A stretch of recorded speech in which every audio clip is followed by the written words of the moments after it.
सर्वेभ्यः नमो नमः। जय श्री राम। सज्जनों, आज हम पावन अक्षय तृतीया के विषय में चर्चा कर रहे हैं।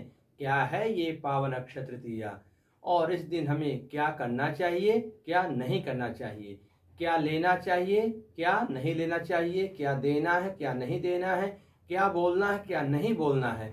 इन सभी विषयों पर हम चर्चा कर रहे हैं। ये अक्षय तृतीया कब है, कब पड़ती है, क्यों पड़ती है, इसके पीछे क्या है। तो कुल मिलाकर के वैशाख महीने के शुक्ल पक्ष की तृतीया तिथि ही अक्षय तृतीया कही जाती है। इस वर्ष यह पावन तृतीया जो है 30 अप्रैल 2025 दिन बुधवार रोहिणी नक्षत्र और शोभन योग में पड़ रही है। इस दिन ऐसा क्या हुआ कि इसका इतना महत्व है। तो ये यही तिथि है, इसको युगा तिथि कहते हैं, क्योंकि इस दिन त्रेता युग का प्रादुर्भाव हुआ था। इस धराधाम पर त्रेता युग प्रकट होकर के और इतने लंबे समय तक रहे जिसमें केवल सत्कर्म ही सत्कर्म होते गए। तो इसलिए इस दिन इसका काम जो होगा अक्षय हो गया। और इसी अक्षय तृतीया के दिन भगवान परशुराम जी का जन्म हुआ, अर्थात भगवान नारायण परशुराम के रूप में अवतार लिए। तो दो इतने बड़े काम हुए। पहला, इस दिन त्रेता युग का जन्म हुआ।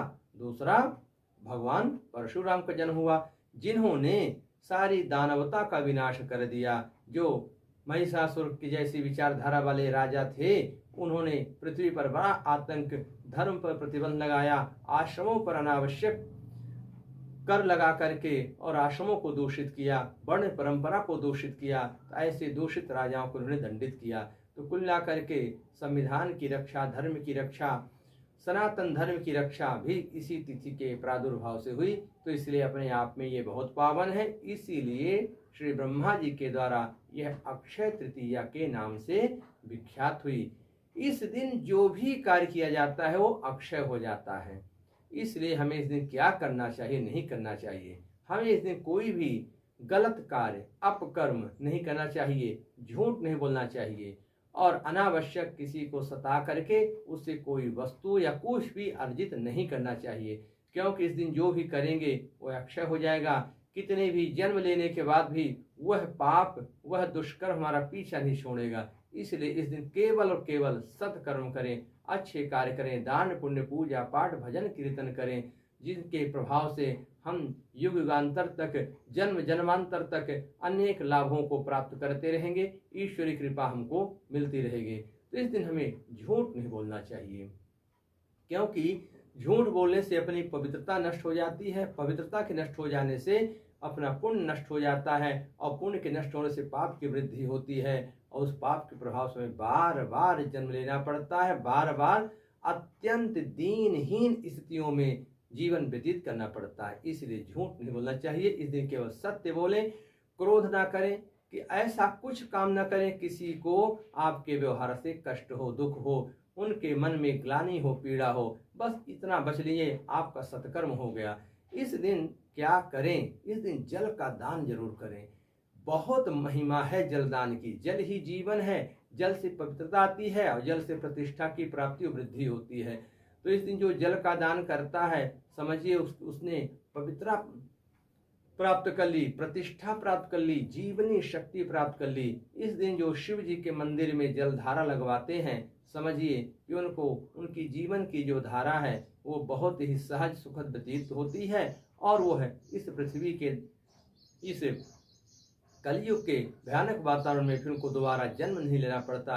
ऐसे व्यक्ति हमेशा सतयुग में ही जन्म लेते हैं या स्वर्ग में ही निवास करते हैं। इसलिए इस दिन भगवान शिव के मंदिर में जल धारा जो लगवाएं या जल से भरा पात्र वहां पर जरूर दान करें, या विष्णु जी कोई भी मंदिर में रखिए, या किसी ब्राह्मण को या किसी गरीब जरूरतमंद को भी आप जल से भरा घड़ा दान कर सकते हैं। और जहाँ पर सार्वजनिक जगहों पर लोग पानी पीने के लिए प्याऊ लगवाते हैं, उस पौसरा के स्थान पर भी आप घड़ा का दान कर सकते हैं, जल भरवा के रखवा सकते हैं। इससे भी आपको अनंत गुणा फल की प्राप्ति होगी। गौशाला में आप जल की व्यवस्था कर सकते हैं। अगर इनमें आपकी सामर्थ्य नहीं है तो आप केवल 1 लोटा जल किसी भी वृक्ष में डाल दीजिए, या किसी भी बर्तन में आप अपने छत पर या घर के कहीं भी अगल बगल जगह हो वहां पर पक्षियों के लिए आप रख दीजिए। तो आपको इसका जो फल है वो तो कहने ही लायक है कि कभी भी आपको तिर्यक योनि में जन्म नहीं लेना पड़ेगा। तिर्यक योनि कहलाती है पशु, पक्षी और वृक्ष ये कितने असहाय हो जाते हैं, कुछ भी नहीं कर पाते, सब कुछ सहन करना पड़ता है लेकिन उसका प्रतिकार नहीं कर पाते। इस दिन अक्षय तृतीया के दिन जो पक्षियों के लिए जल रखते हैं उनको तिर्यक योनि की प्राप्ति नहीं होती। जो पशुओं के लिए जल की व्यवस्था करते हैं वो तिर्यक योनि जन्म नहीं लेते। और जो भगवान शिव के मंदिर में जलधारा लगवाते हैं वो भी तिर्यक योनि से मुक्त हो जाते हैं। इसलिए ऐसे पावन योग का जरूर लाभ लें। अब बात करते हैं इसमें दूसरा कार्य है वो है पंखे का दान।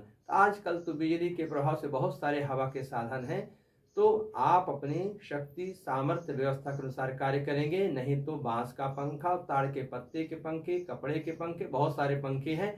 जो व्यवस्था हो उसको किसी मंदिर में या गरीब को, अनाथों को, ब्राह्मणों को, संतों को, जिसके पर आपकी श्रद्धा हो उसको दान करें। पुण्य तो आपको मिलना ही मिलना है। और वृक्ष दान और वृक्ष का रोपण बहुत पुण्यदायक होता है, क्योंकि हवा और जल का बहुत विशेष संबंध है। तो वृक्ष दोनों का द्योतक हो जाता है। वृक्ष हवा तो देते ही हैं और ये वर्षा को आकर्षित करते हैं। इसलिए इस दिन वृक्ष लगाना बहुत शुभ होता है। इस दिन जो तुलसी का वृक्ष लगाते हैं उनके द्वारा किए गए जन्म जन्मांतर के सभी पुण्य हैं वो तो स्थिर हो जाते हैं और पापों का विनाश हो जाता है। इस दिन जो आंवला का वृक्ष लगाते हैं उनके घर में पर्याप्त मात्रा में आरोग्यता रहती है, कोई बीमार घातक बीमारियों का शिकार नहीं होता।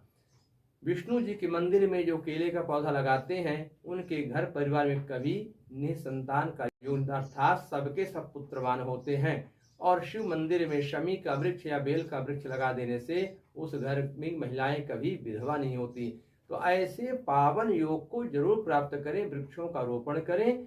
नहीं कर पा रहे हैं तो केवल जाकर के बरगद में, पीपल में, बेल, तुलसी, आंवले में जल चढ़ा दें, किसी बर्तन में जल रख दें। इतने कर देने मात्र से यह अक्षय तृतीया आपके लिए पावन हो जाएगी।